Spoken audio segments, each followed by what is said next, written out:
Hi, I'm Biju S Nair, former officer food corporation of India. എന്റെ current അഫയേഴ്സിന്റെ പുതിയ വീഡിയോയിലേക്ക് സ്വാഗതം.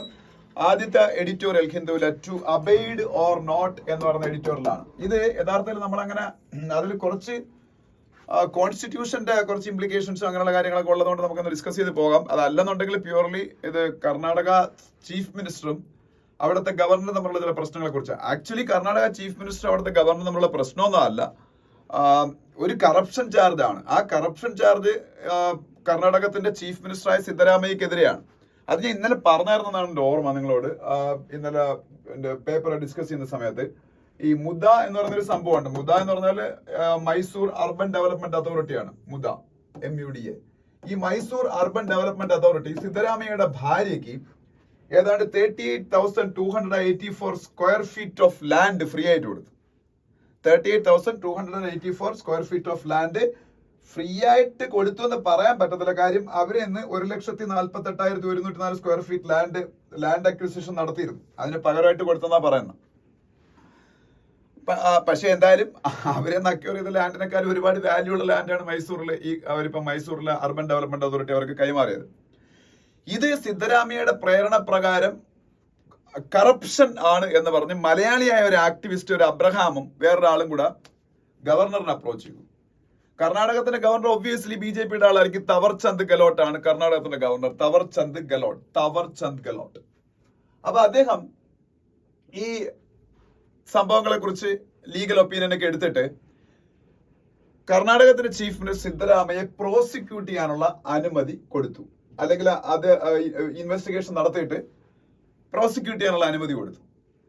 അപ്പൊ ഇത് ഇങ്ങനെ പ്രോസിക്യൂട്ട് ചെയ്യാനുള്ള അനുമതി കൊടുക്കാനുള്ള അവകാശം ഗവർണറിനുണ്ടോ എന്നുള്ള ക്വസ്റ്റ്യൻ ആണ്. കാര്യം എന്ന് വെച്ചാൽ ഗവർണർ നമ്മളെ കോൺസ്റ്റിറ്റ്യൂഷൻ അനുസരിച്ച് aid and advice of council of മിനിസ്റ്റേഴ്സിന്റെ അടിസ്ഥാന ഇതിൽ വേണം പ്രവർത്തിക്കാൻ ഗവർണർ. അങ്ങനെയാണല്ലോ നമ്മളുടെ സ്റ്റേറ്റിന്റെ സ്റ്റേറ്റിന്റെ ഒരു കൗൺസിൽ ഓഫ് മിനിസ്റ്റേഴ്സും ഒരു ചീഫ് മിനിസ്റ്ററും കാണുമല്ലോ. അത് കർണാടകത്തിനും ഉണ്ട്. കൗൺസിൽ ഓഫ് മിനിസ്റ്റേഴ്സും ചീഫ് മിനിസ്റ്ററും ഡെപ്യൂട്ടി ചീഫ് മിനിസ്റ്ററും ഒക്കെ ഉണ്ട്.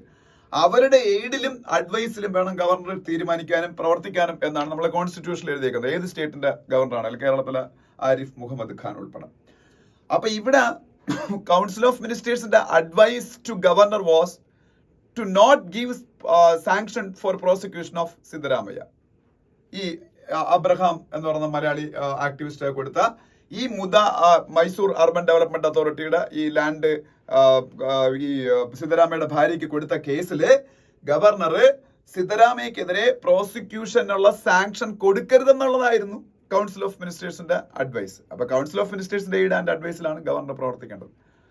അപ്പൊ അതിൽ ഒരു കോൺസ്റ്റിറ്റ്യൂഷണൽ ക്വസ്റ്റ്യൻ റൈസ് ചെയ്യുന്നുണ്ട്. രണ്ടാമത് പക്ഷെ അവിടെ തന്നെ വേറൊരു കാര്യം ഇവിടെ പറയുന്നുണ്ട്.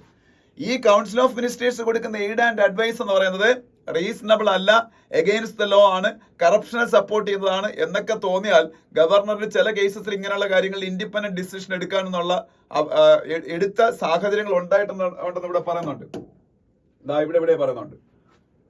Mr. Siddaramaiah sought to highlight that the governor was bound to abide by the advice given to him advice to refuse sanction in this case ആയിരുന്നു. Some judicial precedents say a governor may arrive at an independent conclusion if the council demonstrates bias or fails to consider the relevant material. ഈ council of ministers ഉണ്ടല്ലോ, bias കാണിക്കുന്നു ഇതുപോലുള്ള corruption പോലുള്ള വിഷയങ്ങളിൽ, അല്ലെങ്കിൽ അവര് relevant material consider ചെയ്യാതെ ആരെങ്കിലും ഒക്കെ പ്രൊട്ടക്ട് ചെയ്യാനുള്ള ഡിസിഷൻ എടുക്കുന്നു. അങ്ങനെയുള്ള കേസസിൽ ഗവർണർ ഇൻഡിപെൻഡന്റ് ഡിസിഷൻ എടുക്കുന്ന സാഹചര്യങ്ങൾ ഉണ്ടായിട്ടുണ്ട്. അതിനുള്ള ജുഡീഷ്യൽ പ്രസിഡൻസും ഉണ്ടെന്നാ പറയുന്നത്.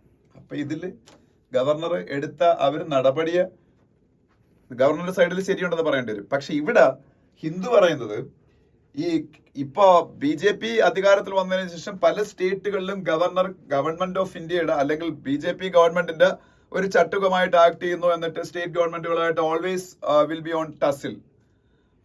അപ്പൊ അതുകൊണ്ട് തന്നെ ഈ ഒരു കേസില് കറപ്ഷൻ അഗെയിൻസ്റ്റ് ആയിട്ടുള്ള ഇൻവെസ്റ്റിഗേഷൻ നടത്തുക എന്നുള്ളതിനപ്പുറം BJPക്ക് ഹോസ്റ്റൈൽ ആയിട്ടുള്ള ഗവൺമെന്റ്, കോൺഗ്രസ് ആണല്ലോ അവിടെ ഭരിക്കുന്നത്, അവരെ ഒന്ന് ടാർഗറ്റ് ചെയ്യാനും കൂടി ഇത് ഉപയോഗപ്പെടുത്തിയതാണെന്നൊരു സംശയം ഉണ്ടെന്ന് പറയുന്നുണ്ട്. പിന്നെ ഇതിൽ വേറൊരു കാര്യം അവർ പറയുന്നത്, ഈ സെക്കൻഡ് പാരഗ്രാഫിൽ പറയുന്നുണ്ട്, 2018 പ്രിവെൻഷൻ ഓഫ് കറപ്ഷൻ ആക്ട് പണ്ടേ ഉണ്ട്, അത് 2018 അമെൻഡ് ചെയ്തു. ഈ പ്രിവെൻഷൻ ഓഫ് കറപ്ഷൻ ആക്ട് ഉപയോഗിച്ചാണ്, അഴിമതി നിരോധന നിയമം പ്രിവെൻഷൻ ഓഫ് കറപ്ഷൻ ആക്ട് ഉപയോഗിച്ചാണ് പലപ്പോഴും ഈ ആക്ടിവിസ്റ്റുകളൊക്കെ പബ്ലിക് സർവൻസിന്, അത് രാഷ്ട്രീയക്കാരോ അല്ലെങ്കിൽ ബ്യൂറോക്രാറ്റുകളോ ഒക്കെ പിന്നീട് പ്രോസിക്യൂട്ട് ചെയ്യാനുള്ള അനുമതി ഓരോരോ കറപ്ഷൻ കേസുകൾ നേടിയെടുക്കാറുണ്ട്. അങ്ങനെ നേടിയെടുത്തിട്ടുണ്ട് ഒരുപാട്. അപ്പൊ അത് മിസ്യൂസ് ചെയ്യപ്പെടുന്ന തരത്തിലും ഉണ്ടായിട്ടുണ്ട്. ഈ പബ്ലിക് സർവൻസിന് അഗെയിൻസ്റ്റ് ആയിട്ട് ഈ പറഞ്ഞ ആക്ടിവിസ്റ്റുകളൊക്കെ ഈ പറഞ്ഞ prevention of corruption act misuse ചെയ്യുന്ന തരത്തിലും ഉണ്ട്. അപ്പൊ ഈ മിസ്യൂസ് ഒഴിവാക്കാൻ വേണ്ടി 2018 പ്രിവെൻഷൻ ഓഫ് കറപ്ഷൻ ആക്ടില് ഒരു അമെന്റ്മെന്റ് കൊണ്ടുവരികയും സെക്ഷൻ 70A എന്ന് പറയുന്നൊരു സെക്ഷൻ അതിൽ ആഡ് ചെയ്യുകയും ചെയ്തു. ആഡ് ചെയ്തതെന്ന് വെച്ചാൽ ഞാൻ നേരത്തെ പറഞ്ഞ പോലെ ഈ ഫാബ്രിക്കേറ്റഡ് ആയിട്ടുള്ള കംപ്ലൈന്റ്സ് ഒക്കെ ഉണ്ടാക്കി അവരെ ബുദ്ധിമുട്ടിക്കുന്ന ഒഴിവാക്കാനാണ്. അപ്പൊ ഇതില് ഒരു പ്രൊട്ടക്ഷൻ കൊടുത്തത് സെക്ഷൻ 17 കൊണ്ടുവന്നിട്ട് കൊടുത്ത ഒരു പ്രൊട്ടക്ഷൻ എന്ന് പറയുന്നത് അപ്രോപ്രിയേറ്റ് അതോറിറ്റിയുടെ പെർമിഷൻ ഇല്ലാതെ അല്ലെ അപ്രൂവൽ ഇല്ലാതെ ഒരു പബ്ലിക് സർവന്റിന് അഗെയിൻസ്റ്റ് ആയിട്ട് പോലീസ് ഓഫീസേഴ്സ് ഇൻവെസ്റ്റിഗേഷൻ സ്റ്റാർട്ട് ചെയ്യാൻ പാടില്ലെന്നാണ്. അപ്പൊ ഇതും സിദ്ധരാമയ്യ കോടതിയിൽ പറയുന്നുണ്ട്. പ്രിവെൻഷൻ ഓഫ് കറപ്ഷൻ ആക്ട് 2018 കൊണ്ടുവന്ന അമെന്റ്മെന്റും സെക്ഷൻ 17A വഴി ഞാനിപ്പോ പറഞ്ഞ ആ പ്രൊട്ടക്ഷൻ കിട്ടുന്നത്. പക്ഷെ ഇപ്പൊ എനിക്ക് മനസ്സിലാത്തൊരു കാര്യം, ഇവിടുത്തെ അപ്രൂവൽ കൊടുക്കേണ്ട കോമ്പീറ്റന്റ് അതോറിറ്റിയുടെ അപ്രൂവലോട് കൂടിയ പോലീസ് ഇൻവെസ്റ്റിഗേഷൻ നടത്താമെന്ന് പറഞ്ഞത്. ഇപ്പൊ ഗവർണർ ഒരു അതോറിറ്റി ആയിട്ട് ആക്ട് ചെയ്യാൻ പറ്റുമെന്നാണ് ജുഡീഷ്യൽ പ്രസിഡൻസിന്റെ കാര്യമൊക്കെ പറയുമ്പോഴത്തേക്ക് ഗവർണർ ഇൻഡിപെൻഡന്റ് ആയിട്ടുള്ള ഡിസിഷൻ എടുക്കാനുള്ള ഒരു അവകാശവും അല്ലെങ്കിൽ പലപ്പോഴും അത് ജുഡീഷ്യറിയൊക്കെ അനുവദിച്ച് കൊടുത്തിട്ടുണ്ട് ഇത്തരം സന്ദർഭങ്ങളിൽ. അപ്പൊ ഗവർണർ ഇവിടെ ഒരു കോമ്പീറ്റന്റ് അതോറിറ്റി ആണല്ലോ. അപ്പൊ അതിന്റെ അപ്രൂവലിന്റെ ബേസിലല്ലേ ഇൻവെസ്റ്റിഗേഷൻ നടക്കുന്നത്. അപ്പൊ അതൊക്കെ വരും ദിവസങ്ങളിൽ ഇനി കോടതി തീരുമാനിക്കും. അപ്പൊ എന്തായാലും ഇതാണ് വിഷയം, ഇതാണ് സംഭവം എന്ന് പറയുന്നത്. അപ്പൊ ഈ ഒരു വിഷയമാണ് ഇന്നത്തെ ഹിന്ദുവിൽ എഡിറ്റോറിയൽ. ഇപ്പം കർണാടക ഹൈക്കോർട്ട് ഈ കേസ് ടേക്കപ്പ് ചെയ്തേക്കുന്ന ട്രയൽ കോർട്ടിനടുത്ത് പറഞ്ഞേക്കുന്നത് കർണാടക ഹൈക്കോർട്ടിന്റെ ഡിസിഷൻ ഈ കാര്യത്തിൽ. ഇപ്പൊ കർണാടക ഹൈക്കോർട്ടിൽ ഗവർണർ റിട്ട് പെറ്റീഷൻ കൊടുത്തിട്ടുണ്ട്. റിട്ട് പെറ്റീഷൻ എന്ന് പറഞ്ഞാൽ അറിയാലോ, റിട്ട്സ് എന്ന് പറയുന്നത് നമ്മളുടെ ഫണ്ടമെന്റൽ റൈറ്റ്സ് ഏതെങ്കിലും വയലേറ്റ് ചെയ്യപ്പെട്ടാൽ നമുക്ക് ഡയറക്ട്ലി ഹൈക്കോർട്ടിൽ നിന്ന് സുപ്രീം കോർട്ടിൽ നിന്നൊക്കെ റെമഡി സീക്ക് ചെയ്യാൻ പറ്റും. ആർട്ടിക്കിൾ 32 ഓഫ് ഇന്ത്യൻ കോൺസ്റ്റിറ്റ്യൂഷൻ ആണ് അത് നമുക്ക് അതാണ് റിട്ട് പവേഴ്സ് എന്ന് പറയുന്നത്. അതിൽ ഈ നമുക്ക് ഹേബിയസ് കോർപ്പസും മാൻഡമസും സെർഷ്യോറിയും പ്രൊഹിബിഷനും ഒക്കെ അതിൻ്റെ അകത്താണ് വരുന്നത്. അപ്പോൾ റിട്ട് പെറ്റീഷൻ ഹൈക്കോർട്ട് ഓഫ് കർണാടകയിൽ സിദ്ധരാമയ്യ കൊടുത്തിട്ടുണ്ട്. ആ റിട്ട് പെറ്റീഷന്റെ ഡിസിഷൻ ഹൈക്കോർട്ട് ഓഫ് കർണാടക എടുക്കുന്നത് വരെ തൽക്കാലത്തേക്ക് സിദ്ധരാമയ്യക്കെതിരെ കൊയേഴ്സീവ് ആക്ഷൻ ഒന്നും എടുക്കാൻ പാടില്ലെന്നാണ് ട്രയൽ കോർട്ടിന് ഇപ്പം കർണാടക ഹൈക്കോർട്ട് കൊടുത്തേക്കുന്ന ഡയറക്ഷൻ എന്ന് പറയുന്നത്. അത് ഇന്നലെയാണ് അത് വന്നത്. എനിക്കൊന്ന് ഈ മാസം 29 വരെ കണ്ട ഒരു കൊയേഴ്സീവ് ആക്ഷനോ ഒന്നും എടുക്കാൻ പാടില്ലെന്ന്. എന്തായാലും സിദ്ധരാമയ്യയുടെ റെസിഗ്നേഷൻ ഒപ്പോസിഷൻ അവിടെ ആവശ്യപ്പെട്ടിട്ടുണ്ട്. ഇതാണ് ഫസ്റ്റ് എഡിറ്റോറിയൽ. ഇനി second editorial, good not ugly എന്ന് പറയുന്ന എഡിറ്റോറിയൽ ദേശീയ ഫിലിം അവാർഡ്സിനെ കുറിച്ചാണ്. National film awards. ഈ നാഷണൽ ഫിലിം അവാർഡ്സ് ഇപ്പൊ ഡിക്ലെയർ ചെയ്ത കാര്യം നമുക്കറിയാം.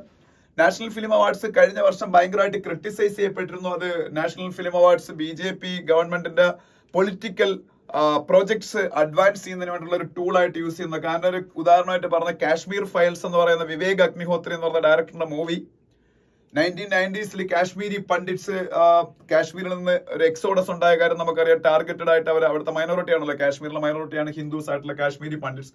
അവർ അന്നത്തെ ടെററിസ്റ്റുകള് അവരെ മാത്രം തെരഞ്ഞുപിടിച്ച് അറ്റാക്ക് ചെയ്ത് അവരെ ജീവനും ഒരുപാട് നഷ്ടപ്പെട്ടു, സ്വത്ത് ഉപേക്ഷിച്ച് പലായനം ചെയ്തു. അതിനെക്കുറിച്ചാണ് സിനിമ വന്നത്. പക്ഷെ അത് ഇന്ന് കമ്മ്യൂണലി പോളറൈസ് ചെയ്യാൻ വേണ്ടിയിട്ട് ഇന്നത്തെ ഇന്ത്യൻ രാഷ്ട്രീയ സാഹചര്യത്തിൽ കമ്മ്യൂണലി ഒരു പോളറൈസേഷൻ ഉണ്ടാക്കാനാണ് ആ സിനിമ ഇറങ്ങിയത്. അതൊരു പോളറൈസിങ് പ്രോജക്റ്റ് ആണെന്ന് അതിനെക്കുറിച്ച് ഒരുപാട് ക്രിറ്റിസിസം വന്നിരുന്നു. ആ സിനിമയ്ക്കാണ് കഴിഞ്ഞ വർഷത്തെ നാഷണൽ ഇന്റഗ്രേഷനുള്ള അവാർഡ് സെൻസർ ബോർഡ് കൊടുത്തത്. അപ്പൊ അന്ന് ഭയങ്കര വിമർശനമൊക്കെ. പക്ഷെ ഇപ്പം അത്തരത്തിലുള്ള ഒരു വിമർശനങ്ങൾക്കും ഇടയില്ലാത്ത വിധം ഇന്ത്യയുടെ നാഷണൽ ഫിലിം അവാർഡ്സിന്റെ ക്രെഡിബിലിറ്റി തിരിച്ചു പിടിക്കുന്ന രീതിയിലാണ് ഈ അവാർഡുകൾ കൊടുത്തിരിക്കുന്നത് എന്നാണ് ഈ എഡിറ്റോറിയൽ പറയുന്നത്. അതുകൊണ്ട് അത് ഡീറ്റെയിൽഡ് ആയിട്ട് ഡിസ്കസ് ചെയ്യേണ്ട ആവശ്യമൊന്നുമില്ല. കാരണം അത് നമുക്ക് അത്ര റിലവന്റ് ആയിട്ടുള്ള സംഭവങ്ങളൊന്നും അല്ല. കാര്യം ഇതിൽ ആട്ടം എന്ന് പറയുന്ന സിനിമയ്ക്ക് അവാർഡ് കൊടുത്തതിനെ കുറിച്ച് പറയുന്നുണ്ട്, കന്താര എന്ന് പറയുന്ന സിനിമയ്ക്ക് അവാർഡ് കൊടുത്തതിനെ കുറിച്ച് പറയുന്നുണ്ട്. ആട്ടം മലയാളം സിനിമയും കന്താര എന്ന് പറയുന്നത് കന്നഡ സിനിമയാണ്. ഇത് രണ്ടും ഒരു കോൺട്രവേഴ്സ്യൽ ആയിട്ടുള്ള ഒരു പ്ലോട്ട് ഒന്നും അല്ല അതിൻ്റെ അത്. ഒന്ന് ഫോക്ലോർ ആണ്. ഈ കാന്താര എന്ന് പറയുന്നത് കർണാടകത്തിലെ ഫോക്ലോർ ബേസ് ചെയ്തിട്ടുള്ള ഒരു സിനിമയും ആട്ടം എന്ന് പറയുന്നത് കേരളത്തിലെ ഡ്രാമ ബേസ്ഡ് ആയിട്ടുള്ള ഒരു സിനിമയാണ്. അപ്പൊ അതിന്റെ പ്ലോട്ട് തന്നെ ടോട്ടലി എന്താ പറയുന്ന ഒരു കൊമേഴ്സ്യൽ ആയിട്ടുള്ള അല്ലെങ്കിൽ എന്തെങ്കിലും പൊളിറ്റിക്കലി ഇതായിട്ടുള്ള ഒരു പ്ലോട്ടും അല്ലാതെ. അപ്പൊ ആ സിനിമകൾക്ക് അവാർഡ് കൊടുക്കുക വഴി തന്നെ ഇപ്പോഴത്തെ അവാർഡ് കുറച്ചുകൂടെ ക്രെഡിബിൾ ആയിട്ടുള്ള അവാർഡായി മാറിയെന്നും അതുവഴി ഋഷഭ് ഷെട്ടിക്ക് ബെസ്റ്റ് ആക്ടറിനുള്ള അവാർഡ് കൊടുത്ത ആ സിനിമയിൽ അത്യാവശ്യം നല്ല പെർഫോമൻസ് ആയിരുന്നു ഋഷഭ് ഷെട്ടിയുടെ, അതൊക്കെ നീ പറയുന്നുണ്ട്.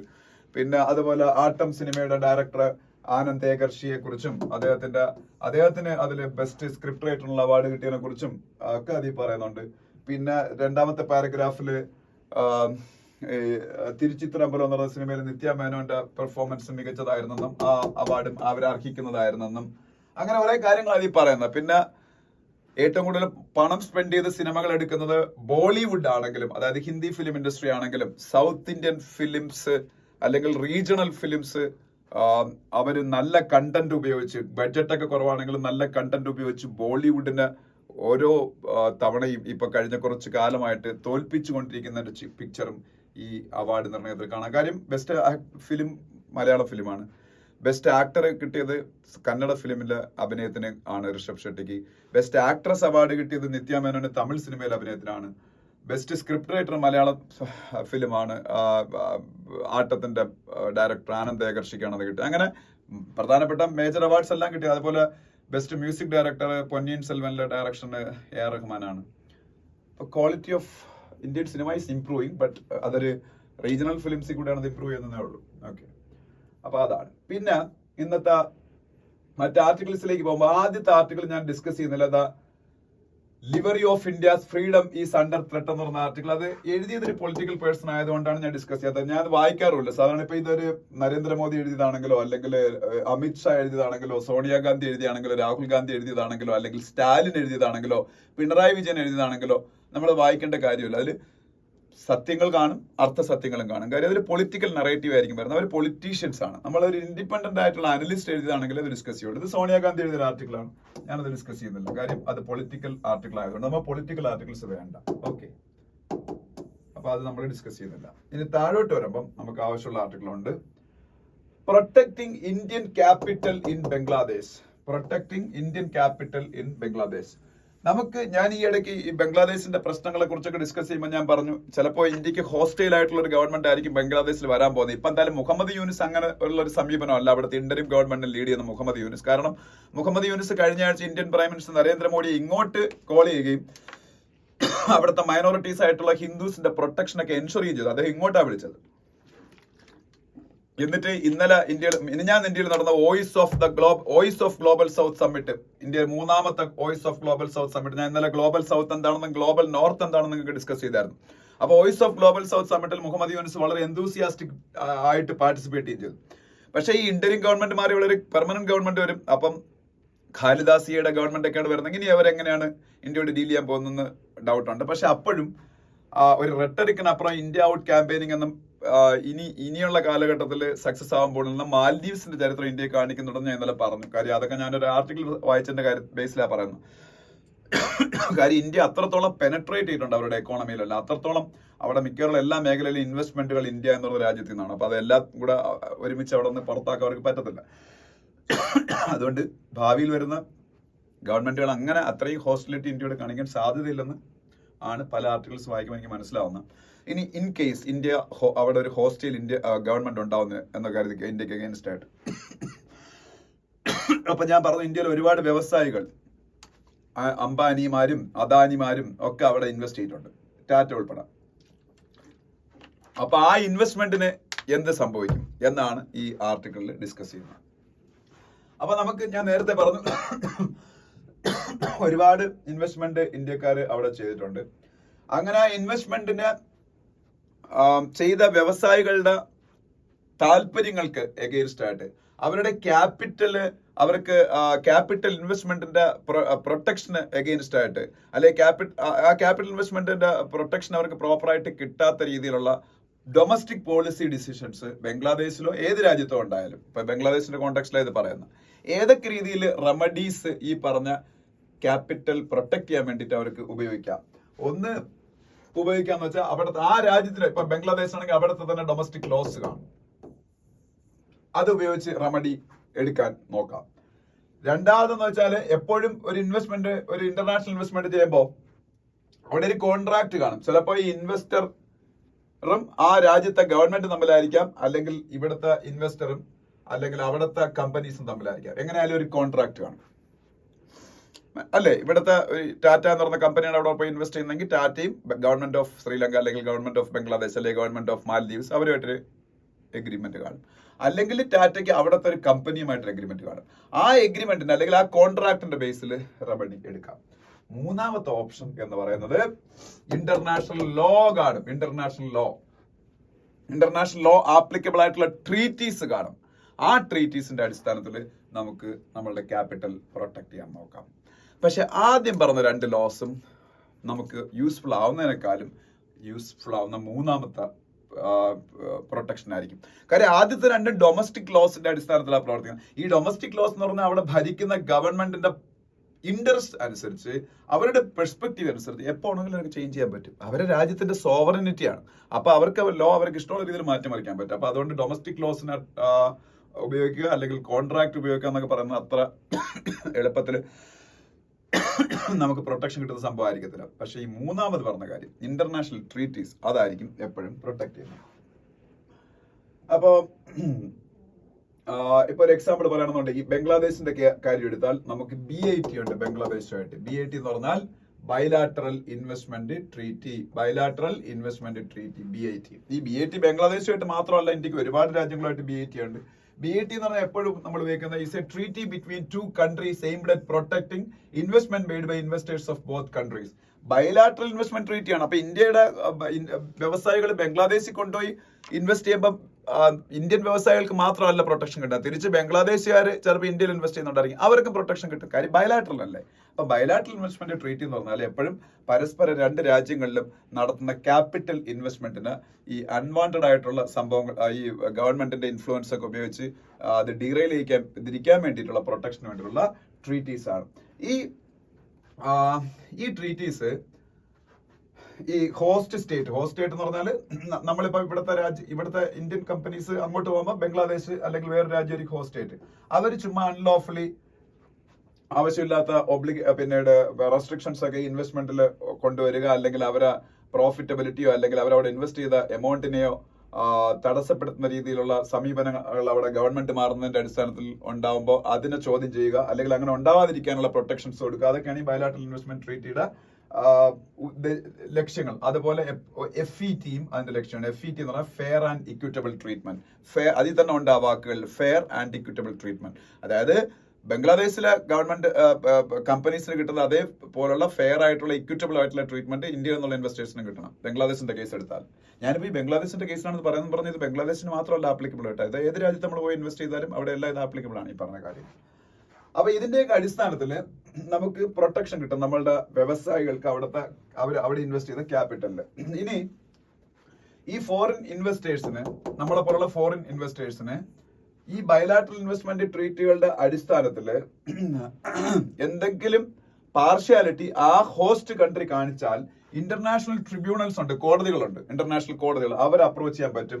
ആ അപ്രോച്ച് ചെയ്യുമ്പോൾ അവർ അങ്ങനെ കൊടുക്കുന്ന കേസുകൾ ഇങ്ങനെ അറിയപ്പെടും, ഇൻവെസ്റ്റർ സ്റ്റേറ്റ് ഡിസ്പ്യൂട്ട്മെന്റ് സെറ്റിൽമെന്റ് എന്ന് അറിയപ്പെടും, ISDS.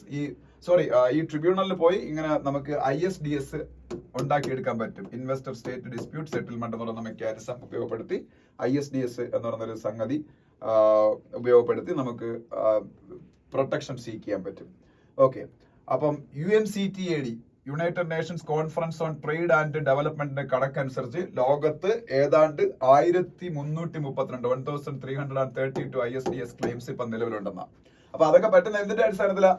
BIT ഉപയോഗപ്പെടുത്തിയാണ്. അപ്പൊ ഇന്ത്യക്ക് ബംഗ്ലാദേശായിട്ട് BIT ഉണ്ട്. അത് 2009 നമ്മൾ ബംഗ്ലാദേശായിട്ട് BIT കൊണ്ടുവന്നത്. അതുകൊണ്ട് ആ BITയിലെ പ്രൊവിഷൻസ് ഉപയോഗിച്ച് നാളെ ഒരു ഹോസ്റ്റൽ ഗവൺമെന്റ് ബംഗ്ലാദേശിൽ വന്നാൽ ഇന്ത്യൻ ക്യാപിറ്റലിനെ അവിടെ പ്രൊട്ടക്ട് ചെയ്യാൻ പറ്റും. പക്ഷെ അവിടെ ഇന്ത്യക്ക് ചില അബദ്ധങ്ങൾ പറ്റിയിട്ടുണ്ട്. ഈ 2009 BIT 2017 അതിന്റെ അകത്ത് JIN എന്ന് പറഞ്ഞൊരു പ്രൊവിഷൻ ഇന്ത്യ കൊണ്ടുവന്നു. ജോയിന്റ് ഇന്റർപ്രറ്റേറ്റീവ് നോട്ട്സ് എന്ന് പറഞ്ഞ ഒരു കുറച്ച് എന്താ പറയുന്ന ക്ലാരിഫിക്കേഷൻസ് കൊണ്ടുവന്നതിന്റെ അടിസ്ഥാനത്തിൽ ഈ BITയിൽ കുറച്ച് ഡയലൂഷൻ സംഭവിച്ചിട്ടുണ്ടെന്നാണ് പറഞ്ഞത്. BITയിൽ കുറച്ച് ഡയലൂഷൻ സംഭവിച്ചിട്ടുണ്ട്. ആ ഡയലൂഷൻ സംഭവിച്ചതിന്റെ അടിസ്ഥാനത്തിൽ ഈ കിട്ടാവുന്ന പ്രൊട്ടക്ഷനിൽ കുറച്ച് ഡയലൂഷൻ വന്നതൊക്കെ പറയുന്നുണ്ട് അതിൻ്റെ അകത്ത്. അപ്പൊ നമ്മൾ ഇനി ഭാവിയിൽ ഈ JINs ഒക്കെ വേറെ രാജ്യങ്ങളുമായിട്ട് BITക്കകത്ത് ഉണ്ടാക്കുമ്പോൾ അത് വളരെ ശ്രദ്ധിക്കണം. കാര്യം ഇന്ത്യ ഇപ്പോൾ ഒരു ചെറിയ മീനല്ല. കാര്യം എന്ന് വെച്ചാൽ UNCTAD, united nation conference on trade and ഡെവലപ്മെന്റിന്റെ തന്നെ കണക്കനുസരിച്ച് 2023 ഒരു വർഷം മാത്രം ഇന്ത്യ $13.5 ബില്യൺ വിദേശങ്ങളിൽ നിക്ഷേപിച്ചേക്കുന്നത് ഇന്ത്യൻ കമ്പനീസ്. വിദേശത്തെ പല രാജ്യങ്ങളായിട്ട് $13.5 ബില്യൺ എന്ന് പറയുമ്പോൾ തന്നെ ഏതാണ്ട് 1 lakh crore ആയി അല്ലേ? അപ്പോൾ 1 lakh crore കഴിഞ്ഞ ഒരു വർഷം, അങ്ങനെ വർഷങ്ങളായിട്ട് നമ്മൾ ഇൻവെസ്റ്റ് ചെയ്തുകൊണ്ടിരിക്കുക പല രാജ്യം. ഇനിയും ഈ വർഷവും അടുത്ത വർഷവും ഒക്കെ നമ്മൾ ഇൻവെസ്റ്റ് ചെയ്യും. അപ്പൊ നമുക്ക് പല രാജ്യങ്ങളിലും നമ്മളുടെ കൊമേഴ്സ്യൽ ഇൻട്രസ്റ്റ് അല്ലെങ്കിൽ നമ്മൾ ക്യാപിറ്റൽ ഇൻവെസ്റ്റ് ചെയ്തുകൊണ്ടിരിക്കുക. അപ്പൊ നമ്മൾ ഈ BITസും JINും എല്ലാം നമ്മൾ പ്രിപ്പയർ ചെയ്യുന്ന സമയത്ത് വളരെയധികം ശ്രദ്ധ പുലർത്തിയില്ലെന്നുണ്ടെങ്കിൽ ഭാവിയിൽ നമ്മളുടെ ക്യാപിറ്റൽ ഇൻവെസ്റ്റ്മെന്റിന്റെ പ്രൊട്ടക്ഷൻ പല രാജ്യങ്ങളിലും ജിയോപാഡിയിലായി പോകും. അതാണ് ഒന്നാം ഈ പറഞ്ഞ ആർട്ടിക്കിൾ. അപ്പൊ ഇത് വളരെ അത്യാവശ്യം യൂസ്ഫുൾ ആയിട്ടുള്ള ആർട്ടിക്കിളാണ്. നമ്മളെ ട്രേഡ് ആൻഡ് കൊമേഴ്സുമായിട്ടൊക്കെ ബന്ധപ്പെട്ട ഒരു ആർട്ടിക്കിളാണ്. ഇനി അടുത്ത പേജിൽ പോകുമ്പോൾ ഇവിടെ ഒന്നും ഞാൻ അങ്ങനെ കൂടുതലായിട്ട് ഡിസ്കസ് ചെയ്യുന്നില്ല. NIRFനെ കുറിച്ചൊരു ആർട്ടിക്കിൾ വായിക്കാറുണ്ട്. NIRF ഈസ് ക്വാണ്ടിറ്റി ട്രംപിംഗ് ക്വാളിറ്റി എന്നും പറഞ്ഞൊരു ആർട്ടിക്കിൾ ഉണ്ട്. അത് ഈ പല ഇൻസ്റ്റിറ്റ്യൂഷൻസിന് ഹയർ റാങ്ക് കിട്ടുന്നതിനെ കുറിച്ചാണ്. ഇപ്പൊ നമ്മൾ NIRF എന്താണെന്ന് അറിയാലോ, national institutional ranking framework. National institutional ranking framework NIRF എന്താണെന്ന് ഞാൻ നിങ്ങൾക്ക് കഴിഞ്ഞ ക്ലാസ്സുകളിലൊക്കെ പറഞ്ഞതുള്ളതാണ്. റീസെന്റ് ആയിട്ട് എഡ്യൂക്കേഷൻ മിനിസ്ട്രി പബ്ലിഷ് ചെയ്ത NIRF റാങ്കിങ്ങിൽ ഏറ്റവും ബെസ്റ്റ് ഇന്ത്യൻ എഡ്യൂക്കേഷൻ ഇൻസ്റ്റിറ്റ്യൂഷൻ ആയിട്ട് IIT മദ്രാസിനെ സെലക്ട് ചെയ്തെന്നും IIT മദ്രാസ് ആണ് എഞ്ചിനീയറിംഗ് കോളേജസിന്റെ കൂട്ടത്തിൽ നമ്പർ 1 എന്നും ഏറ്റവും മികച്ച university Indian institute of science Bengaluru ആണെന്നും ഏറ്റവും മികച്ച medical college AIIMS all India institute of medical science Delhi ആണെന്നും ഇന്ത്യയിലെ ഏറ്റവും മികച്ച law school national law university Bengaluru ആണെന്നും ഇന്ത്യയിലെ ഏറ്റവും മികച്ച കോളേജ് ഹിന്ദു കോളേജ് ഡൽഹി ആണെന്നും ഒക്കെ ഞാൻ പറഞ്ഞായിരുന്നു അല്ലേ. പിന്നീട് ഇന്ത്യയിലെ ഏറ്റവും മികച്ച ബി സ്കൂൾ IIM അഹമ്മദാബാദ് ആണെന്നൊക്കെ ഞാൻ പറഞ്ഞായിരുന്നു. അപ്പൊ അതായത് NIRF റാങ്കിംഗ് ആണ്, നാഷണൽ ഇൻസ്റ്റിറ്റ്യൂഷണൽ റാങ്കിംഗ് ഫ്രെയിംവർക്ക്. അത് ഉണ്ടാക്കുന്നത് എഡ്യൂക്കേഷൻ മിനിസ്ട്രി ഓഫ് ഇന്ത്യ ആണ്. ധർമ്മേന്ദ്ര പ്രധാൻ ആണ് ഇന്ത്യയുടെ എഡ്യൂക്കേഷൻ മിനിസ്റ്റർ, ധർമ്മേന്ദ്ര പ്രധാൻ. ഈ NIRF ഇപ്പൊ റാങ്കിങ് കൊടുക്കുമ്പോൾ അതിൽ ചില പ്രൈവറ്റ് ഇൻസ്റ്റിറ്റ്യൂഷൻസിനൊക്കെ ടോപ്പിൽ റാങ്ക് വരാൻ വേണ്ടി അവർ അതിൽ ചില പ്രൊവിഷൻസ് ഗവൺമെന്റ് മിസ്യൂസ് ചെയ്യുന്നതല്ല, ഈ പ്രൈവറ്റ് സ്ഥാപനങ്ങളൊക്കെ മിസ്യൂസ് ചെയ്ത് ടോപ്പിലേക്ക് വരുന്നോ എന്നൊരു സംശയം ഈ പ്രകടിപ്പിച്ചേക്കാണ്. അത് റിസർച്ച് പേപ്പേഴ്സിന്റെ ഒക്കെ പബ്ലിഷിംഗിന്റെ കാര്യത്തിലൊക്കെ. അപ്പൊ NIT ട്രിച്ചി ഒക്കെ ഇന്ത്യയിലെ national education institutions of importance ആണ്. NIT അറിയാലോ, നാഷണൽ ഇൻസ്റ്റിറ്റ്യൂട്ട് ഓഫ് ടെക്നോളജി, നമ്മളെ കാലിക്കറ്റ് ഉണ്ട്. അപ്പൊ അതിൽ ട്രിച്ചി NIT എന്ന് പറഞ്ഞാൽ കിടിലെ NITs ആണ്. അപ്പം ആ എഡ്യൂക്കേഷൻ ഇൻസ്റ്റിറ്റ്യൂഷൻസിനൊക്കെ ടോപ്പിൽ കയറി കഴിഞ്ഞ വർഷം ബാക്കി കിടന്ന കുറച്ച് പ്രൈവറ്റ് ഇൻസ്റ്റിറ്റ്യൂഷൻസ് ഒക്കെ വന്നു. അപ്പൊ അവര് യഥാർത്ഥ റിസർച്ച് പേപ്പേഴ്സ് ഒക്കെ പബ്ലിഷ് ചെയ്യുന്നതിന്റെ എണ്ണമൊക്കെ നോക്കിയാണ് NIRFൽ റാങ്ക്. അതിന് നല്ല വെയിറ്റേജ് ഉണ്ട്. അപ്പൊ ഈ വെയിറ്റേജ് കൂടുതൽ കിട്ടി ടോപ്പിൽ വരാൻ വേണ്ടി പ്രൈവറ്റ് ഇൻസ്റ്റിറ്റ്യൂഷൻസ് വളരെ വലിയ ക്വാളിറ്റി ഒന്നും ഇല്ലാതെ തന്നെ പല റിസർച്ച് പേപ്പേഴ്സും പബ്ലിഷ് ചെയ്യുന്നുണ്ട്. അപ്പൊ NIT ട്രിച്ചിയുടെ കാര്യം എടുക്കുമ്പോൾ അവരെ റിസർച്ച് പേപ്പേഴ്സ് കുറവായിരിക്കും, പക്ഷെ അവർ പബ്ലിഷ് ചെയ്യുന്ന വലിയ അടിപൊളി പേപ്പേഴ്സ് ആയിരിക്കും. പക്ഷെ പ്രൈവറ്റ് ഇൻസ്റ്റിറ്റ്യൂഷൻസ് പലരും റിസർച്ച് പേപ്പേഴ്സ് കൂടുതലായിരിക്കും, പക്ഷേ ക്വാളിറ്റി ആണത്. പക്ഷേ ഈ പേപ്പറിന്റെ എണ്ണത്തിന്റെ അടിസ്ഥാനത്തിൽ വെയിറ്റേജ് കിട്ടി ഒരു മോളി വരുന്ന ഒരു സാഹചര്യമൊക്കെ NIRFന്റെ അകത്ത് ഉണ്ടാവുന്നുണ്ടോ എന്നൊക്കെ ഒരു ഡൗട്ടൊക്കെയാണ് ഈ ആർട്ടിക്കിളിനകത്ത് പ്രകടിപ്പിച്ചേക്കാം. ഓക്കെ, പിന്നെ അതിന്റെ അടുത്ത പേജിൽ പോകുമ്പം A change in India's power export rules എന്ന് പറഞ്ഞൊരു ആർട്ടിക്കിൾ കാണാം. സത്യത്തിൽ ഇത്തിരി മുമ്പേ ഞാൻ ബംഗ്ലാദേശിലെ പ്രശ്നവുമായിട്ട് ബന്ധപ്പെട്ട് നമ്മളുടെ വ്യവസായികളുടെ ക്യാപിറ്റൽ അവിടെ ഇൻവെസ്റ്റ്മെന്റ് ചെയ്തേക്കുന്നതിൽ എങ്ങനെയൊക്കെ പ്രൊട്ടക്ഷൻ കിട്ടാം, ആ പ്രൊട്ടക്ഷൻ മെയിനായിട്ട് ബയലാട്രൽ ഇൻവെസ്റ്റ്മെന്റ് ട്രീറ്റീസിന്റെ ബേസിലായിരിക്കും കൂടുതലും പ്രൊട്ടക്ഷൻ കിട്ടാൻ പോകണം, അല്ലെങ്കിൽ ഡൊമസ്റ്റിക് ലോസിന്റെ അടിസ്ഥാനത്തിൽ പ്രൊട്ടക്ഷൻ കിട്ടാനുള്ള സാധ്യതയെക്കാളും കൂടുതൽ ഇങ്ങനെ BIT വഴിയാണ് കൂടുതൽ പ്രൊട്ടക്ഷൻ കിട്ടാൻ പോകണമെന്നൊക്കെ ഞാൻ രണ്ടുപേരും മുമ്പ് ഡിസ്കസ് ചെയ്തേ ഉള്ളൂ. അതിന്റെ ഒരു എക്സ്പാൻഷനാണിത്. ഇന്ത്യ ഏറ്റവും കൂടുതൽ ബംഗ്ലാദേശിൽ ഇൻവെസ്റ്റ് ചെയ്തിരിക്കുന്ന ഒരു മേഖല പവർ സെക്ടറാണ്. അതിൽ തന്നെ ഇപ്പൊ നമ്മളൊരു എക്സാമ്പിൾ പറയുകയാണെങ്കിൽ നമ്മളെ ഇന്ത്യക്കകത്തുള്ള ഒരു പവർ പ്ലാന്റ് അത് ജാർഖണ്ഡിലാണ്. ബംഗ്ലാദേശുമായിട്ട് ബോർഡർ ഉള്ള ഒരു സ്റ്റേറ്റ് ആണ് ജാർഖണ്ഡ്. ഈ ജാർഖണ്ഡില് അദാനിയുടെ ഒരു പവർ പ്ലാന്റ് ഉണ്ട്. അതിന്റെ പേര് ഗോദ എന്നാണ്. GODDA ഗോദ. ഈ അദാനിയുടെ ഗോദ എന്ന് പറയുന്ന GODDA എന്ന് പറയുന്ന പവർ പ്ലാന്റ് ജാർഖണ്ഡിലാണ്. ഈ പവർ പ്ലാന്റിൽ പ്രൊഡ്യൂസ് ചെയ്യുന്ന പവർ കംപ്ലീറ്റ്ലി ഏതാണ്ട് 1496 മെഗാവാട്ട് പവർ അവര് പ്രൊഡ്യൂസ് ചെയ്യുന്നതിൽ ഫുള്ളി ബംഗ്ലാദേശിനാണ് കൊടുക്കുന്നത്. ഇന്ത്യയിൽ അങ്ങനെ ഒരു പവർ പ്ലാന്റേ ഉള്ളൂ. ഇന്ത്യക്കകത്ത് പവർ പ്രൊഡ്യൂസ് ചെയ്തിട്ട് ഫുൾ പവറും ഗ്രിഡ് കണക്ടിവിറ്റി വഴി വേറൊരു രാജ്യത്തിന് വിൽക്കുന്നത്. അത് ആ രാജ്യം ബംഗ്ലാദേശാണ്. അങ്ങനെ ഒരു പവർ പ്ലാന്റ് ഇന്ത്യയിലുള്ളൂ. പക്ഷെ ഇന്ത്യയിൽ വേറെ പല പവർ പ്ലാന്റ്സ് ഇന്ന് നേപ്പാളിന് പവർ കൊടുക്കുന്നുണ്ട്. എനിക്കൊന്ന് ശ്രീലങ്കയ്ക്ക് കൊടുക്കാനുള്ള ഒരു പ്ലാൻ ഉണ്ട്. പിന്നീട് ഭൂട്ടാന് കൊടുക്കുന്നുണ്ട്.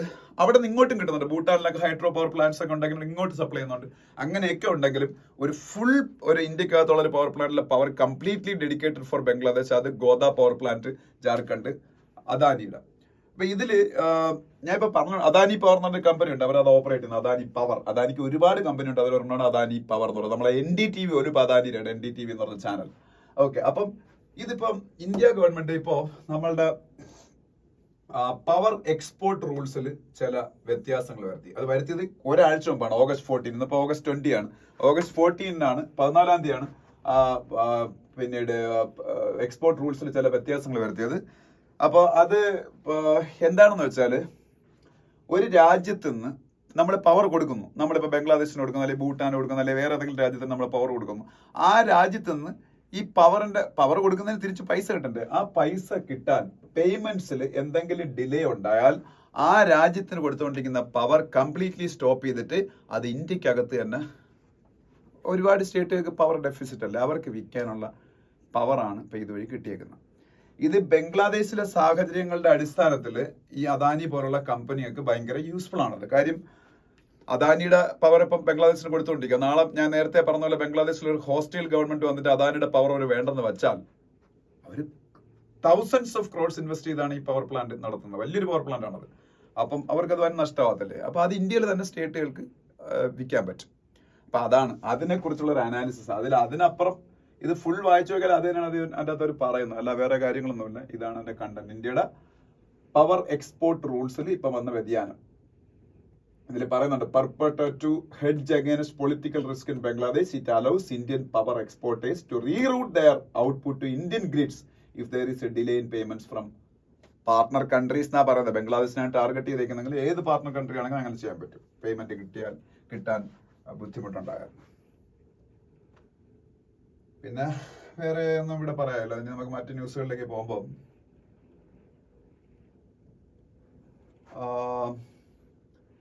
ആദ്യത്തെ 2-3 ന്യൂസ് കംപ്ലീറ്റ് കൊൽക്കത്തയില് റേപ്പ് ചെയ്യപ്പെട്ട് കില്ല് ചെയ്യപ്പെട്ട പെൺകുട്ടിയെ കുറിച്ചാണ്. അതിന്റെ താഴെ നമുക്ക് അത്യാവശ്യമുള്ള 2 വലിയ ന്യൂസുകളുണ്ട്. ഒന്ന്, ഒരു ഹിസ്റ്റോറിക് ആയിട്ടുള്ള ഒരു മൂവ് ഇന്ത്യൻ പ്രൈം മിനിസ്റ്ററുടെ ഭാഗത്ത് നിന്ന് ഉണ്ടായേക്കുകയാണ്. ആരും പ്രതീക്ഷിക്കാത്തൊരു മൂവാണ്. റഷ്യയിലേക്ക് നരേന്ദ്രമോദി കഴിഞ്ഞ മാസം വിസിറ്റ് ചെയ്തു. അതിന്റെ പേരിൽ ഒരുപാട് ക്രിറ്റിസിസം ഒക്കെ അദ്ദേഹം നേരിട്ടു. എസ്പെഷ്യലി റഷ്യ ആ സമയത്ത് യുക്രൈനിലെ ഒരു കുട്ടികളുടെ ഹോസ്പിറ്റൽ അറ്റാക്ക് ചെയ്ത് ഒരുപാട് കുട്ടികളൊക്കെ മരിച്ച ദിവസമാണ് അദ്ദേഹം അവിടെ പോകുന്നത്. 30 വർഷത്തിന് ശേഷം ഒരു Indian prime minister Ukraine visit ചെയ്യാൻ തീരുമാനിച്ചു. അതാണ് ഹിസ്റ്ററി. ഇത് എനിക്ക് തോന്നുന്നു ഇതിന്റെ ബാക്കിൽ ചിലപ്പോൾ മറ്റെന്തെങ്കിലും മോട്ടീവ് കാണാം. കാര്യം മോഡി കഴിഞ്ഞ മാസം പോയി പുട്ടിനെ മീറ്റ് ചെയ്യുന്നു. ഇന്ന് അദ്ദേഹം ഈ ആഴ്ചയാണ് അദ്ദേഹം യുക്രൈനിൽ പോകുന്നത്. അപ്പൊ എനിക്കൊന്ന് യുക്രൈന്റെയും റഷ്യയുടെയും ഇടയിൽ പീസ് ഉണ്ടാക്കാനുള്ള ബ്രിഡ്ജായിട്ട് ആക്ട് ചെയ്യാൻ ലോകത്ത് പറ്റുന്ന ഒരേ ഒരു രാജ്യം ഇപ്പൊ ഇന്ത്യയാണ്. അത് ഞാൻ എപ്പോഴും പല വീഡിയോസിലും പറഞ്ഞിട്ടുണ്ട് മുമ്പും. അത് നരേന്ദ്രമോദിയുടെ കഴിവായിട്ടല്ല ഞാൻ പറഞ്ഞിട്ടുള്ളത്. അതിലൊരു പൊളിറ്റിക്സും ഇല്ല എന്റെ മനസ്സിൽ. ഞാനത് പറയാൻ കാര്യം, യുക്രൈനും മറ്റ് യുക്രൈന്റെ ബാക്കേഴ്സ് ആയിട്ടുള്ള വെസ്റ്റേൺ നേഷൻസ്, അത് US ആയാലും മറ്റ് യൂറോപ്യൻ രാജ്യങ്ങളായാലും, അവരെല്ലാവരും അക്സെപ്റ്റ് ചെയ്യുന്ന ഒരു രാജ്യമാണ് ഇന്ത്യ. അവർക്ക് ആർക്കും ഇന്ത്യയോട് ഒരു അനിമോസിറ്റിയും ഇല്ല. Actually, they felt some grudge against India during the last month because Indian Prime Minister visited Russia on the eve of NATO summit, and at the same time, Russia attacked one children hospital in Ukraine and killed some children. അതുകൊണ്ട് ഇന്ത്യക്ക് against ആയിട്ട് ഒരു grudge അവർക്ക് feel ചെയ്തെങ്കിലും India is largely എന്താ പറയുക friendly nation to almost all the western nations. അപ്പൊ അവർക്കെല്ലാം ഇന്ത്യയുടെ ഒരു മീഡിയേഷൻ അക്സെപ്റ്റബിൾ ആയിരിക്കും. ഇനി റഷ്യക്കാണെങ്കിലോ, റഷ്യക്ക് ചൈനയെ പോലെയാണ് ഇന്ത്യയും. അവർ ലോകത്തെ ഏറ്റവും കൂടുതൽ ട്രസ്റ്റ് ചെയ്യുന്ന 2 രാജ്യങ്ങൾ, ഒന്ന് ചൈനയും ഒന്ന് ഇന്ത്യയാണ്. ചൈനയെ അവർ ട്രസ്റ്റ് ചെയ്യുന്നേക്കാൾ ഇന്ത്യ ട്രസ്റ്റ് ചെയ്യുന്നുണ്ട്. ചൈന ഇന്നിപ്പം ഒരു എക്കണോമിക് ബെഹമത്ത് ആയതുകൊണ്ട് അവരെ ചൈന വേണം. റഷ്യ ഒരുപാട് സാങ്ഷൻസ് ഫേസ് ചെയ്യുന്നുണ്ട്. ചൈന ഇല്ലാതെ അവർക്ക് മുന്നോട്ട് പോകാൻ പറ്റില്ല. അത് സാമ്പത്തികമാണ് എൻ്റെ കാര്യം. അവരൊരു വാല്യൂ ബേസ്ഡ് റിലേഷൻഷിപ്പിൽ ഇന്ത്യ തന്നെയാണ് അവർ ഏറ്റവും വലിയ പാർട്ട്ണറായിട്ട് കാണുന്നത്. അപ്പൊ റഷ്യക്ക് അക്സെപ്റ്റബിൾ ആണ്. അങ്ങനെ 2 രാജ്യത്തിന് അക്സെപ്റ്റബിൾ ആയിട്ടുള്ള ഒരു രാജ്യത്തിന് ഇതിന്റെ ഇടയിൽ നെഗോഷിയേറ്റർ ആവാൻ പറ്റും. അത് പുറമേ പറയുന്നില്ലെങ്കിൽ അതൊരു സാധ്യതയുണ്ട്. അങ്ങനെ പീസ് എഫേർട്ടിന്റെ ഒരു ഭാഗമായിട്ടാവും ഒരു പക്ഷേ മോദി 2 രാജ്യങ്ങളും വിസിറ്റ് ചെയ്യുന്നത്. വേറെ ഏത് രാജ്യത്തിന് അങ്ങനെ പറ്റും? ചൈന റഷ്യയുടെ ഫ്രണ്ട് ആണ്, പക്ഷേ യുക്രൈനും US ഒക്കെ അക്സെപ്റ്റബിൾ ആണോ? വേറെ ഏതെങ്കിലും രാജ്യം അങ്ങനെ അക്സെപ്റ്റബിൾ ആണോ? അല്ല. പോപ്പ് അങ്ങനെ ചിലപ്പോൾ അക്സെപ്റ്റബിൾ ആവുമെങ്കിലേ ഉള്ളൂ, നമ്മളുടെ വത്തിക്കാന്റെ. അല്ലാതെ വേറെ ആരും ഒരു രാജ്യമായിട്ട് അങ്ങനെ ഒരു ബ്രിഡ്ജ് ആയിട്ട് 2 രാജ്യങ്ങളുടെ ഇടയിൽ ആക്ട് ചെയ്യാൻ പറ്റത്തില്ല. ചിലപ്പോൾ അതാവാൻ കാര്യം എനിക്ക് അറിഞ്ഞുകൂടാ, ഞാൻ പറഞ്ഞേ ഉള്ളൂ. അത് ഞാൻ എൻ്റെ ഒരു തിങ്കിങ് പറഞ്ഞാണ്.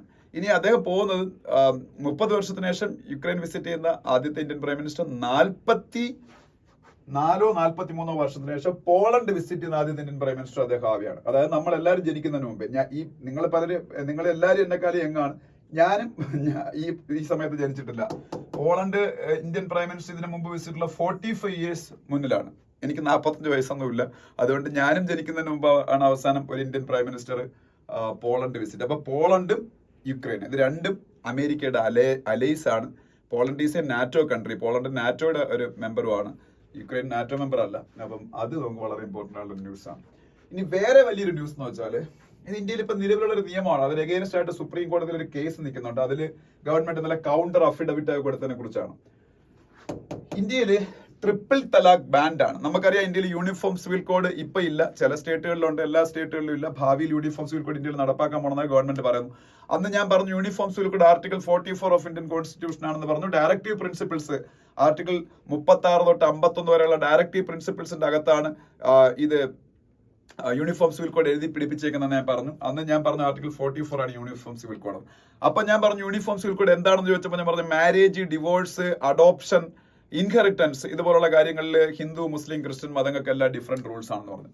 അതുകൊണ്ട് തന്നെ വിവാഹ മോചനത്തിന് നമ്മൾ ഹിന്ദുസ് യൂസ് ചെയ്യുന്ന മെത്തേഡ് അല്ല മുസ്ലിംസ് യൂസ് ചെയ്യുന്നത്. ഇവിടെ അവര് തലാഖ് യൂസ് ചെയ്യുക, ട്രിപ്പിൾ തലാഖ്. പക്ഷെ ട്രിപ്പിൾ തലാഖ് ആന്റി കോൺസ്റ്റിറ്റ്യൂഷണൽ ആണെന്ന് പറഞ്ഞ് ഗവൺമെന്റ് ഓഫ് ഇന്ത്യ ബാൻ ചെയ്തു 2017.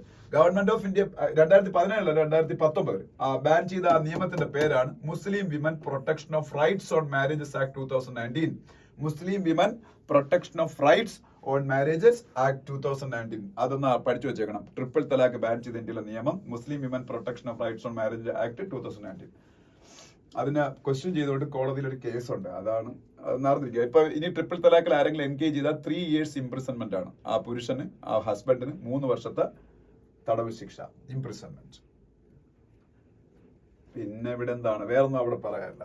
അതിനടുത്ത പേജിൽ പോകുമ്പോ രാഷ്ട്രീയമാണ്. അവിടെ വേറെ ഇവിടെ ഒരു കാര്യം പറയാനുണ്ട്. ജനറൽ എസ് പത്മനാഭൻ പഴയ ഇന്ത്യയുടെ ആർമി ചീഫ് ആയിരുന്നു. General S Padmanabhan. ഈ ജനറൽ എസ് പത്മനാഭൻ ഇന്ത്യയുടെ ആർമി ചീഫ്, ഇന്ത്യയുടെ ജനറൽ ആയിരുന്നു. അദ്ദേഹം ഇന്നലെ മരിച്ചുപോയി. 83 years ഓഫ് ഏജ് ആയിരുന്നു. അദ്ദേഹത്തിന്റെ പീരീഡിലാണ് ഇന്ത്യ ഓപ്പറേഷൻ പരാക്രം എന്ന് പറഞ്ഞ പരിപാടി നടത്തിയത്. ഓപ്പറേഷൻ പരാക്രം എന്ന് പറഞ്ഞാല് പാകിസ്ഥാൻ എഗെയിൻസ്റ്റ് ആയിട്ട് ഇന്ത്യ നടത്തിയ ഒരു ഭയങ്കര ട്രൂപ്പ് മൊബിലൈസേഷൻ ഉണ്ട് കാശ്മീരിൽ. ആന്റി ടെറർ ഓപ്പറേഷൻസിന്റെ ഭാഗമായിട്ടൊക്കെയാണ്. അതിനാണ് ഓപ്പറേഷൻ പരാക്രം എന്ന് പറയുന്നത്. 2000-2002 കാലഘട്ടത്തിലാണ് ഓപ്പറേഷൻ പരാക്രം എന്ന് പറയുന്ന ട്രൂപ്പ് മൊബിലൈസേഷൻ ഇന്ത്യ കാശ്മീരിൽ പാകിസ്ഥാൻ അഗേൻസ്റ്റ് ആയിട്ടും ആന്റി ടെറർ ഓപ്പറേഷന്റെ ഭാഗമായിട്ടൊക്കെ നടത്തിയത്. അന്ന് വാജ്പേയി ആണ് ഇന്ത്യയുടെ പ്രൈം മിനിസ്റ്റർ. അദ്ദേഹവും മരിച്ചുപോയി ഇപ്പം. പിന്നെ നെക്സ്റ്റ് പേജിൽ പോകുമ്പോ broadcasting bill only after wider consultation. Minister Ashwini Vaishnaw ആണല്ലോ ഇന്ത്യയുടെ ടെലികോം മിനിസ്റ്ററും ബ്രോഡ്കാസ്റ്റിംഗ് മിനിസ്റ്ററും ഒക്കെ. അദ്ദേഹം പറഞ്ഞൊക്കെയാണ് ബ്രോഡ്കാസ്റ്റിംഗ് ബിൽ 2023. ഈ ഇടയ്ക്ക് ഡ്രാഫ്റ്റ് ബ്രോഡ്കാസ്റ്റിംഗ് ബിൽ 2023 കുറിച്ച് ഹിന്ദുവിൽ വലിയ ആർട്ടിക്കിൾസ് ഒക്കെ വന്നപ്പോൾ ഞാൻ അത് ഡീറ്റെയിൽ ഡിസ്കസ് ചെയ്തു. അന്ന് ഞാൻ പറഞ്ഞു അതിന്റെ പ്രൊവിഷൻസ് ഇതുവരെയും ഔട്ട് ആയിട്ടില്ല. രഹസ്യമായിട്ടാണ് ഗവൺമെന്റ് അതിന്റെ സ്റ്റേക്ക് ഹോൾഡേഴ്സിന് ഈ ഡ്രാഫ്റ്റ് ഒക്കെ സർക്കുലേറ്റ് ചെയ്തേക്കുന്നത്. അപ്പൊ അതുകൊണ്ട് അതിന്റെ പ്രൊവിഷൻസ് എന്താണെന്ന് മനസ്സിലാക്കാതെ ചുമ്മാ നമ്മൾ ഈ ആർട്ടിക്കിൾസ് ഡിസ്കസ് ചെയ്ത് പഠിച്ചിട്ട് കാര്യമില്ലെന്ന് ഞാൻ പറയുകയും ചെയ്തു. പക്ഷെ ഞാൻ ഡിസ്കസ് ചെയ്തിരുന്നു. പിന്നെ അതിനെക്കുറിച്ച് ഹിന്ദുവിൽ പുതിയ ആർട്ടിക്കിൾസ് ഒന്നും വന്നില്ല. എനിക്ക് തോന്നുന്നു ഞാൻ പറഞ്ഞ കാരണം കൊണ്ട് തന്നെ ആയിരിക്കും പിന്നെ ഹിന്ദു കൂടുതൽ അതിനെക്കുറിച്ച് ഒന്നും ഇടാതിരുന്നത്. അപ്പൊ ഈ തൽക്കാലം ഞാൻ ഇതിനെക്കുറിച്ച് ഇപ്പൊ ഡിസ്കസ് ചെയ്യുന്നില്ല. ഇങ്ങനെ ഒരു സംഭവം ഉണ്ട്, ഡ്രാഫ്റ്റ് ബ്രോഡ്കാസ്റ്റിംഗ് ബിൽ 2023. അപ്പം എന്നെ പോലുള്ള യൂട്യൂബേഴ്സിനെയൊക്കെ ബാധിക്കുന്ന, കണ്ടന്റ് ക്രിയേറ്റേഴ്സിനൊക്കെ ബാധിക്കുന്ന വിഷയങ്ങളൊക്കെ അത് ഉണ്ടെന്നാ പറയുന്നത്. അപ്പൊ ഞാനും ഒരു കണ്ടന്റ് ക്രിയേറ്റർ ആണെന്ന് എനിക്കതിൽ അഭിമാനമുണ്ട്. കാര്യം എന്ന് വെച്ചാൽ ഞാൻ തുടങ്ങിയ ബിജു നായർ ഫാക്ട് ചെക്സ് എന്ന് പറഞ്ഞ യൂട്യൂബ് ചാനലിൽ നിന്ന് എനിക്ക് കഴിഞ്ഞ മാസം ആദ്യമായിട്ട് എനിക്ക് പേയ്മെന്റ് കിട്ടി. ഇന്നുവരെ എനിക്ക് പേയ്മെന്റ് ഒരു യൂട്യൂബ് ചാനലിൽ നിന്ന് കിട്ടിയിട്ടില്ലായിരുന്നു. കഴിഞ്ഞ മാസം ആദ്യമായിട്ട് എനിക്ക് അതിൽ നിന്ന് പേയ്മെന്റ് കിട്ടുന്നത്. അത് ഞാൻ തുടങ്ങിയിട്ട് ഒരു 6 മാസം കഴിഞ്ഞപ്പോൾ തന്നെ എനിക്ക് അതിന് പേയ്മെന്റ് കിട്ടി തുടങ്ങി. ഇനി മിക്കവാറും അടുത്ത മാസം എനിക്ക് ചെറിയ പേയ്മെന്റ്സാണ്, വലിയ പേയ്മെന്റ് ഒന്നും അല്ല. അപ്പം ഞാനും ഈ യൂട്യൂബിലെ കണ്ടന്റ് ക്രിയേറ്റർ എന്ന് പറയുന്ന ഒരു നമുക്കൊരു സെൽഫ് സാറ്റിസ്ഫാക്ഷൻ ഫീൽ ചെയ്യുന്ന ഒരു ക്ലാസ് ആണല്ലോ, ക്ലാസ് ഓഫ് ആൾക്കാരാണല്ലോ കണ്ടന്റ് ക്രിയേറ്റേഴ്സ് എന്ന് പറയുന്നത്. നമുക്ക് ഇഷ്ടമുള്ള കാര്യങ്ങൾ ചെയ്യുമ്പോൾ നമുക്ക് അത് ഒരു ആവിഷ്കാരമാണല്ലോ അതിൻ്റെ അകത്ത്. അപ്പൊ അത് എനിക്കും അതിന്റെ ഭാഗമാണ്. അപ്പൊ നമ്മളെയൊക്കെ ബാധിക്കുന്ന പ്രൊവിഷൻസ് ഇതിൻ്റെ അകത്ത് ഉണ്ടെന്നൊക്കെ പറയുന്നത്. എന്തായാലും അത് അറിഞ്ഞാത്ത കാര്യമാണ്. അതുവരെയ്ക്കും അത് ഔട്ട് ആയിട്ടില്ല. അപ്പൊ എന്തായാലും വേരിയസ് സ്റ്റേക്ക് ഹോൾഡേഴ്സിന്റെ അടുത്ത് വൈഡർ കൺസൾട്ടേഷൻ നടത്തിയതിനു ശേഷം മാത്രമേ ബ്രോഡ്കാസ്റ്റിംഗ് ബിൽ 2023 അവർ ഇംപ്ലിമെന്റ് ചെയ്യുള്ളതാ പറഞ്ഞു. പിന്നെ വിജ്ഞാൻ പുരസ്കാർ, രാഷ്ട്രീയ വിജ്ഞാൻ പുരസ്കാർ, ഇന്ത്യയിലെ സയന്റിസ്റ്റ് കൊടുക്കുന്ന നാഷണൽ അവാർഡ് August 23 കൊടുക്കുമെന്നാ പറഞ്ഞിരുന്നത്. പക്ഷെ August 22 ആക്കി. അതാണ് ഈ ന്യൂസ്. August 23 പ്രത്യേകത എന്താണ്? ഇന്ത്യയുടെ നാഷണൽ സ്പേസ് ഡേ ആണ്. ഇന്ത്യയുടെ നാഷണൽ സ്പേസ് ഡേ ആണ് August 23. കാര്യം എന്താണ്? ചന്ദ്രയാൻ 3 എന്ന് പറഞ്ഞ ഇന്ത്യയുടെ സ്പേസിൽ ഏറ്റവും വലിയ ഇതുവരെയുള്ള സക്സസ്. ഇനി അടുത്ത സക്സസ് 2027 ഉണ്ടാവും നമുക്ക് വിശ്വസിക്കാം. നമ്മളെ ഗഗൻയാൻ മനുഷ്യനെയും കൊണ്ട് സ്പേസിൽ പോകുന്ന ഇതുവരെയുള്ള ഇന്ത്യയുടെ ഏറ്റവും വലിയ സക്സസ് Chandrayaan-3 ആണ്. അത് സക്സസ് ആയ ദിവസമാണ് August 23. അതാണ് ഇന്ത്യയുടെ നാഷണൽ സ്പേസ് ഡേ. അന്ന് കൊടുക്കുമെന്നാ പറഞ്ഞത്, പക്ഷെ അത് August 22 മാറ്റി. ഇപ്പൊ ഇന്ത്യയിലെ സയന്റിസ്റ്റ്മാരെ കൊടുക്കുന്ന നാഷണൽ അവാർഡിന്റെ പേരെന്താണ്? ദേശീയ രാഷ്ട്രീയ Vigyan Puraskar.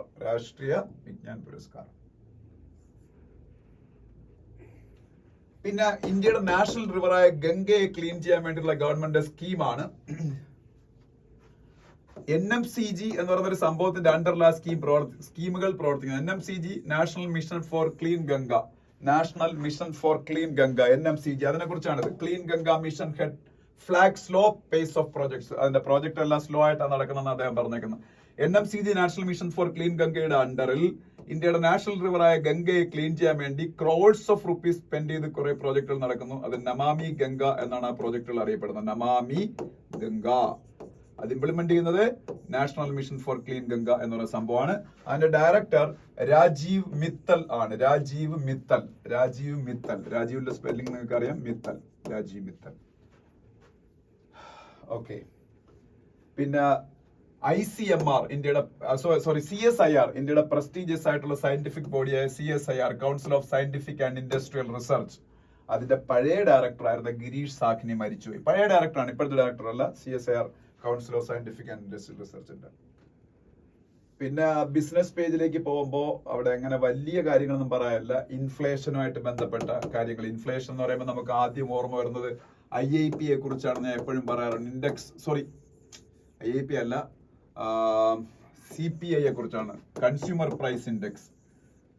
Inflation, retail inflation calculate ചെയ്യാൻ ഉപയോഗിക്കുന്ന ഇൻഡെക്സ് ആണ് CPI, consumer price index. Reserve bank of ഇന്ത്യയുടെ മോണിറ്ററി പോളിസിയുടെ ബേസ് എന്ന് പറയുന്ന റീറ്റെയിൽ ഇൻഫ്ലേഷൻ അല്ലെങ്കിൽ കൺസ്യൂമർ പ്രൈസ് ഇൻഡെക്സ് ആണ്. റീറ്റെയിൽ ഇൻഫ്ലേഷൻ കാൽക്കുലേറ്റ് ചെയ്യാൻ ഉപയോഗിക്കുന്ന consumer price index. Wholesale inflation calculate ചെയ്യാൻ ഉപയോഗിക്കുന്ന WP ആണ്, ഹോൾസെയിൽ പ്രൈസ് ഇൻഡെക്സ്.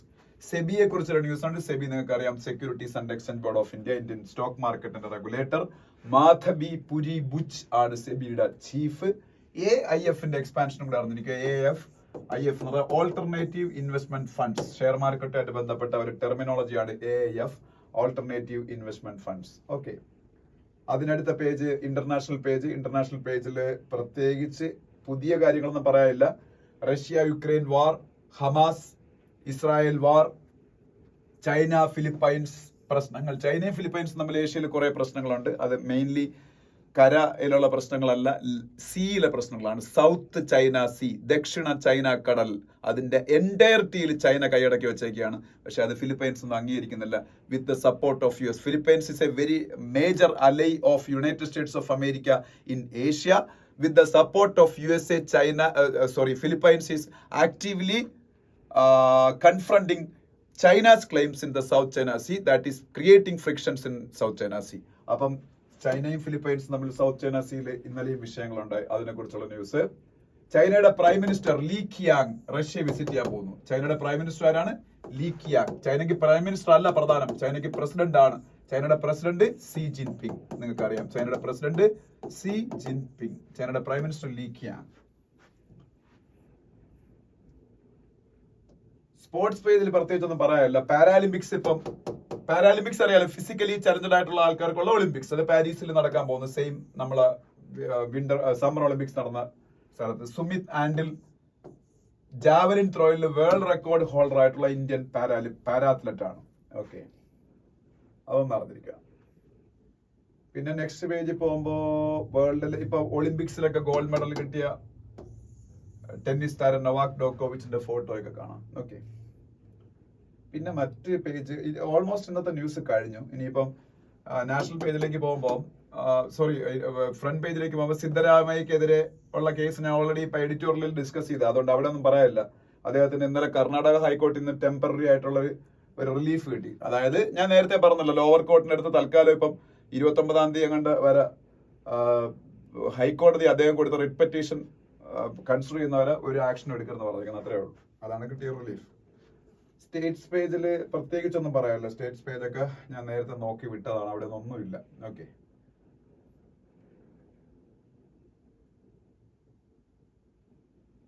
ഓക്കെ, അപ്പൊ ഇത്രയാണ് ഇന്നത്തെ ഹിന്ദു ന്യൂസ് പേപ്പർ. ഞാൻ എല്ലാം ഡിസ്കസ് ചെയ്തിട്ടുണ്ട്, പക്ഷേ ഇപ്പം പലരും കാണുന്നില്ല. എനിക്ക് തോന്നുന്നു ഒരു പക്ഷേ എക്സാംസ് ഒക്കെ ആയതുകൊണ്ടായിരിക്കാം, ബാങ്ക് ടെസ്റ്റുകളുടെ ഒക്കെ പ്രിലിമിനറി എക്സാംസ് ഒക്കെ നടന്നുകൊണ്ടിരിക്കുന്നുണ്ട്, പലരും കറണ്ട് അഫയേഴ്സ് നോക്കുന്നില്ല. പക്ഷേ സിവിൽ സർവീസ് ഒക്കെ പ്രിപ്പയർ ചെയ്യുന്ന ആൾക്കാരൊക്കെ ഇതൊക്കെ നോക്കി പോകണം. ഒരുവിധം എനിക്ക് പറ്റുന്ന രീതിയിൽ ഞാൻ ഇതൊക്കെ ഡിസ്കസ് ചെയ്ത് തരുന്നുണ്ട്. ആ ടൈം കൺസ്ട്രെയിൻ്റ് ആകത്ത്, ഇതിനപ്പുറം എനിക്ക് ഡിസ്കസ് ചെയ്യാൻ കൊണ്ട് പറ്റും. പക്ഷേ കൂടുതൽ ടൈം ഇതിന് വേണ്ടിയിട്ട് ആ വീഡിയോയുടെ ലെങ്ത് കൂട്ടാണ്ടാന്ന് കരുതിയിട്ടാണ് ഒരു 45 to 50 മിനിറ്റ്സിൽ എപ്പോഴും നിർത്തുന്നത്. അപ്പം അത്യാവശ്യം ക്വാളിറ്റി ഉള്ള രീതിയിലാണ് ഞാൻ നിങ്ങൾക്ക് ഡിസ്കസ് ചെയ്തത്. നിങ്ങൾക്ക് എപ്പോഴും യൂസ്ഫുൾ ആയിരിക്കുമല്ലോ. അപ്പോൾ അത് നമ്മളെ യൂട്യൂബിൻ്റെ അകത്ത് കിട്ടുന്ന നല്ലൊരു ക്വാളിറ്റി കണ്ടന്റ് വെറുതെ വേണ്ടാന്ന് വെച്ച് ഇഗ്നോർ ചെയ്ത് കളയാതിരിക്കാൻ ശ്രമിക്കുക. പിന്നെ എനിക്കിപ്പോഴും പറയാനുള്ളത്, കമൻസ് ഒക്കെ പറയുക, ലൈക്ക് ചെയ്യുക, വീഡിയോ ഷെയർ ചെയ്യുക, ചാനൽ സബ്സ്ക്രൈബ് ചെയ്യുക. Thank you so much for watching the video. നമുക്ക് വീണ്ടും നാളെ കാണാം.